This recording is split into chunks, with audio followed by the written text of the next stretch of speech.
परमेश्वर के धन्य नाम की महिमा हो। प्रभात मनन के सत्र 2592 में आप सभी का बड़े प्रेम के साथ स्वागत करता हूँ। आइए आज के मनन के लिए हम पढ़ते हैं यूहन्ना की पहली पत्री अध्याय 4 पद 12। परमेश्वर को कभी किसी ने नहीं देखा, यदि हम आपस में प्रेम रखें तो परमेश्वर हमें बना रहता है और उसका प्रेम हमें सिद्ध हो जाता है। हम इस बात को पूर्व में भी देख चुके हैं कि आपस में प्रेम करना मसीहियों के लिए एक विकल्प नहीं है बल्कि एक आदेश है जो अवश्य हर मसीही को पालन करना है। एक दुखजनक बात है कि इसी एक क्षेत्र में हम कलीसिया के रूप में, परिवार के रूप में और व्यक्तिगत रूप में भी काफी हद तक एक पराजय है। हम करके जब मैं कहता हूँ तो मैं खुद को भी उसमें शामिल करते हुए ही कह रहा हूँ, न कि केवल दूसरों पर आरोप लगा रहा हूँ। यदि मसीही लोग आपस में वो प्रेम जो परमेश्वर ने हमारे साथ दिखाया उसके सही मायने में आपस में दिखा पाते तो शायद हमें बहुत ज्यादा प्रचार प्रसार दूसरों से यीशु मसीह के बारे में करना नहीं पड़ता।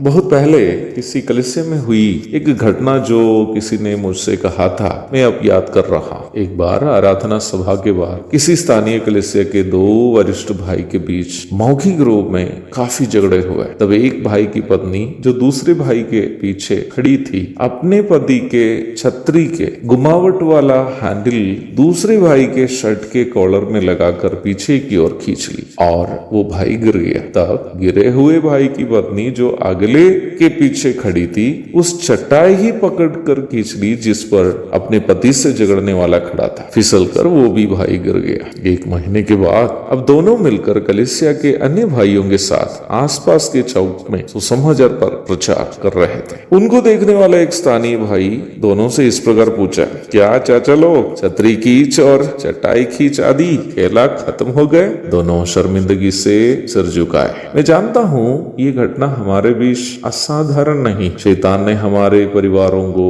और कलीसियाओं को इतना अधिक प्रदूषित कर दिया कि झगड़े रगड़े आज मसीहत में आम बात बन गई है। मुझको और आपको शर्मिंदगी से सिर झुकाना होगा। हमने मसीहत को समाज के सामने मजाक बना दिया है। हमने मसीहत को ऐसी शर्मिंदगी बना दी है कि दुनिया के लोग हमें अपने समाज से कोई अलगाव नहीं देखते। हमें नफरत और ईर्ष्या के राजदूत नहीं बल्कि प्रेम और मेल मिलाप के राजदूत बनना। संसार में नफरत और ईर्ष्या भर रहे हैं। किसी भी जगह देखो लोग एक दूसरे से अलग रहने की बात करते हैं। इस दुष्ट संसार में हमें मेल मिलाप का संदेशवाहक बनना है। प्रभु ने कहा अपने पहाड़ी उपदेश के दरमियान, धन्य है जो मेल कराने वाले हैं, धन्य है जो मेल कराने वाले हैं क्योंकि वे परमेश्वर के पुत्र कहलाएंगे। मत्ती 5:9। एक और शुभ दिन की धन्य कामनाओं के साथ आज के मनन में समाप्त करता हूँ। प्रभु आप सबको आशीष दे। आमीन।